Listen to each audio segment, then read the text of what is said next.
আসসালামু আলাইকুম। কাউরে ছোট করে দেখা কখনোই উচিত না। তো আজকে একজনকে নিয়ে কথা বলবো যার নাম আগে মুখে নিলে সবাই বলতো থার্ড ক্লাস ক্যাট।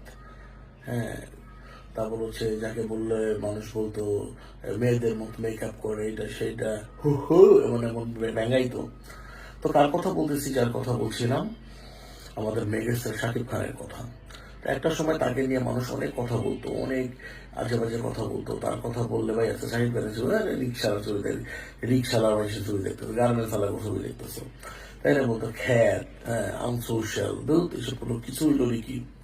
তা এরকম ভাবে কথা বলতো। বাট আজকে তো এই শাকিব খান নিজেকে এমন ভাবে তৈরি করছে, নিজের বডি ফিটনেস এমন ভাবে করছে, এবং যাকে নিয়ে এখন মানুষ বলতো ও মা, সুপারস্টার মেগাস্টার শাকিব খান।